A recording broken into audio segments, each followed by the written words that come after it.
Hi, it's Sherry. Welcome back to my channel, Canterbury Cottage. Today, I am sitting in my craft room, a room that I have never shown on my channel because for at least the last 2 years, this room has been a hot mess. But a couple weeks ago, I just got so tired of crafting in my dining room, in my kitchen, in my living room, everywhere and anywhere that was not my craft room. And so I began researching everything that I could find on organizational strategies and organizational styles.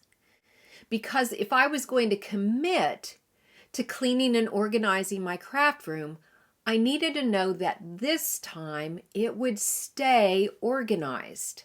Well, today I want to share with you the steps that I followed that totally transformed my craft room. I can't wait for you to see it. So let's get started. Are you ready? Okay, brace yourself because we're going down.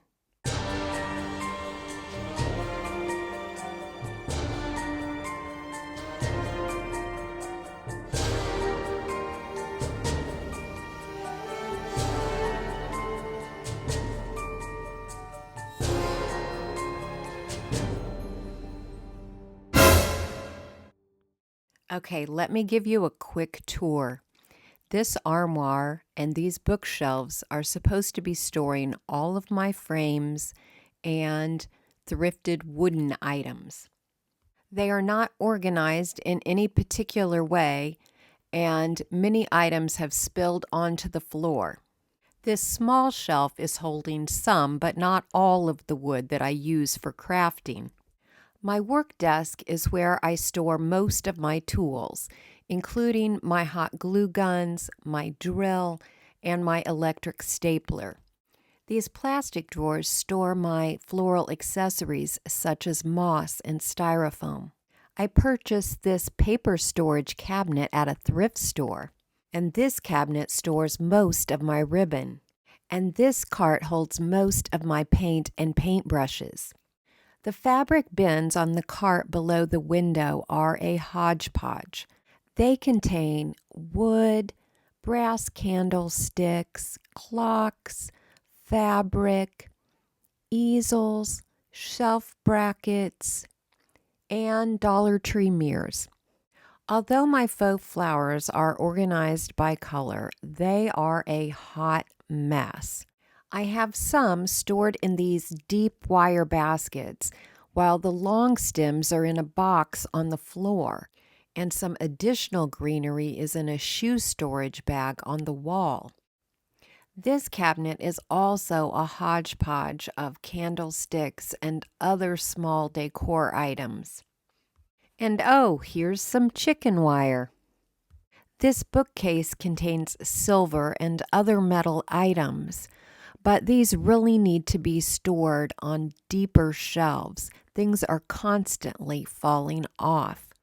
These bins hold my nails and screws, but the bookcase they sit on is a mess, containing everything from rocks to Easter basket grass. The next bookcase is a little better organized. It contains old books, stuff I use to make candles, and a lot of china for crafting. And then there's just a bunch of stuff on the floor and a bunch of stuff on my work table, which I haven't actually worked on in ages. In the closet, I'm storing more books and mostly glass items. I have lots of empty jars in the closet, large ones like pickle jars and teeny tiny ones too. I also have some ceramic and porcelain items in the closet. These drawers contain my sewing supplies, and here is my Cricut and my printer. Take one last good look around because I'm about to get organized and I'm never going to let my craft room look like this again.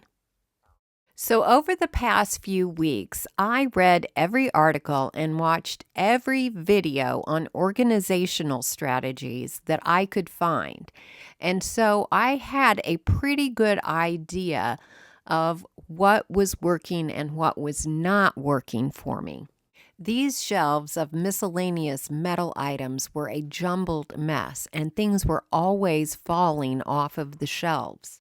Obviously, the picture frame and wood decor storage was not working, as half of it was on the floor. And this bookcase in the doorway was just asking to be crammed full of clutter. On the other hand, my paintbrushes and paint were well organized on this cart, and I was pretty happy with the storage I was using for both my ribbons and for my sewing supplies. I had worked out a system that I liked for my floral accessories, but the faux flowers and plants themselves were a disaster. I needed to focus on function and not what was pretty, so I ordered some open storage that I knew would work for me even though it wasn't especially attractive. I liked how I could see into every basket of this toy organizer. And I was hoping these clear cubes would get my fake flowers under control.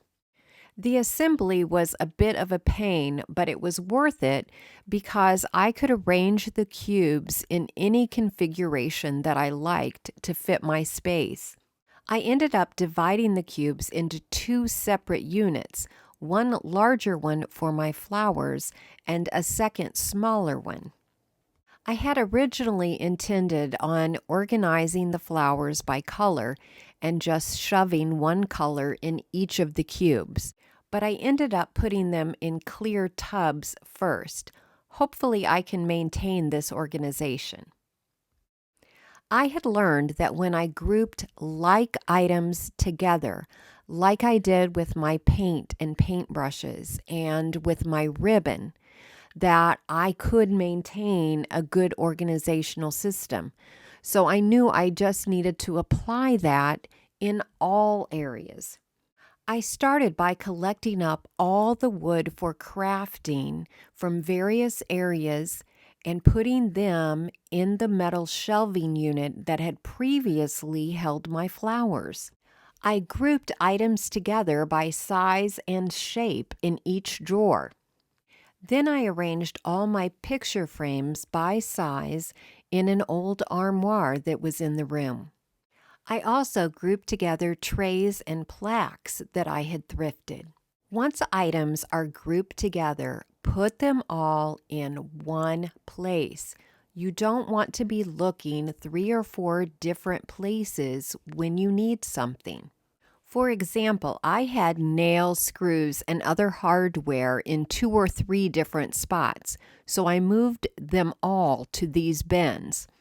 I also moved these small glass jars and test tubes to the shelves that contained all of my other glass items.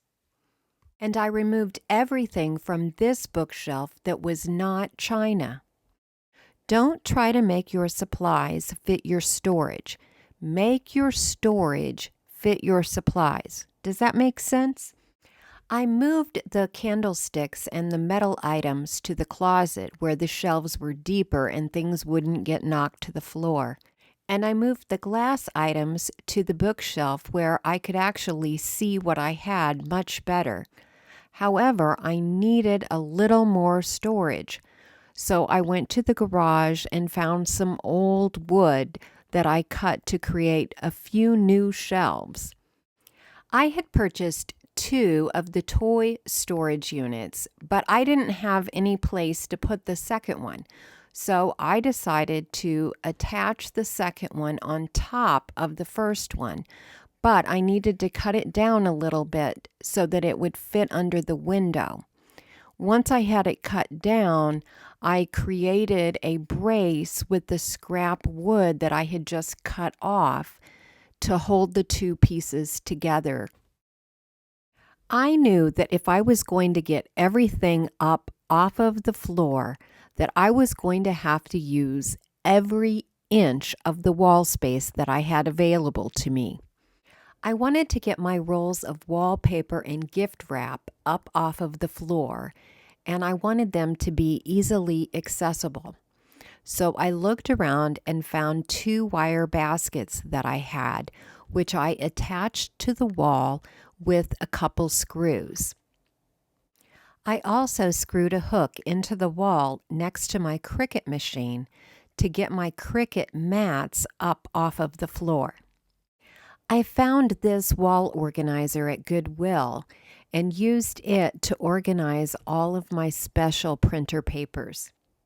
I wanted to organize my Cricut vinyl in the same way as I had organized the gift wrap and wallpaper, but I didn't have any more wire baskets, so I decided to use these wicker baskets that I had instead.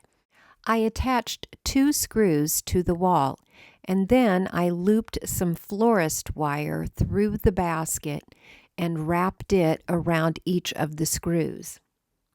I've already talked about my need to have clear or open storage because truly out of sight is out of mind for me. I can't tell you how many things I found that I forgot that I had while I was organizing this past week.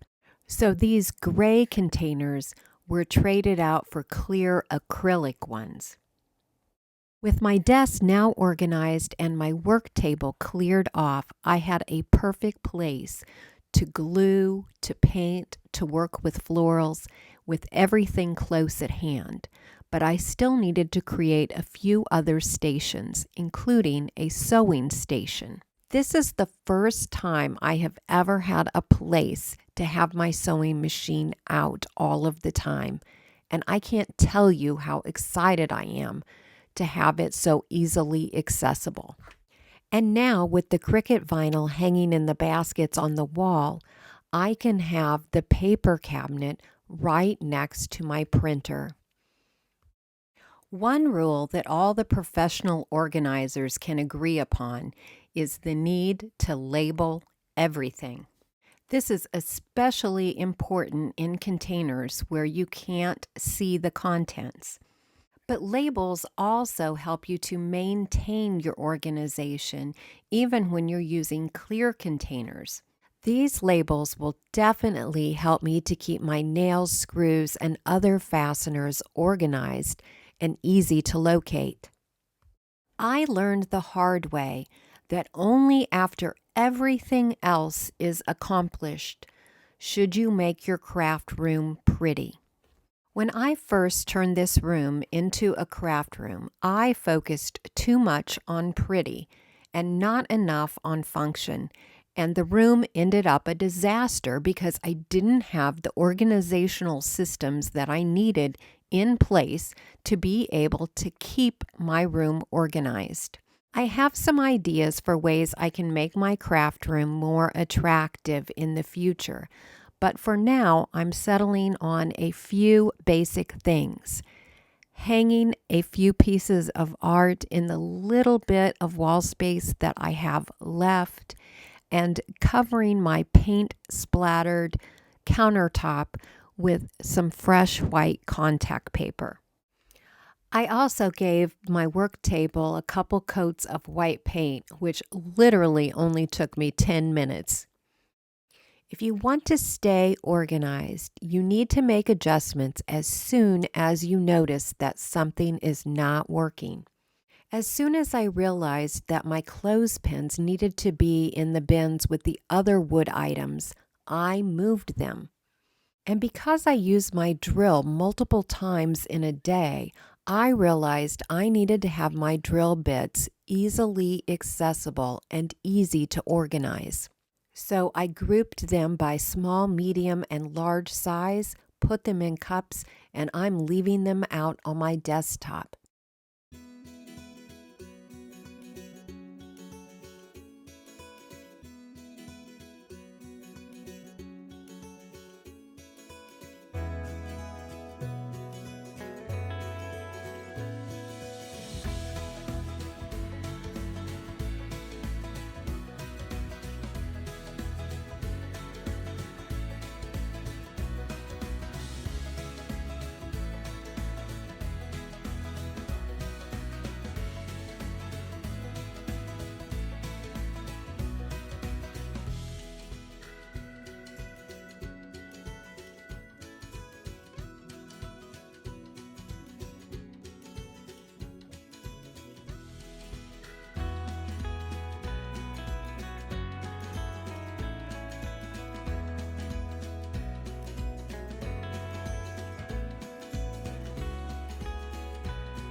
Well, I hope you found today's video insightful and got some ideas for how you can organize your own craft supplies.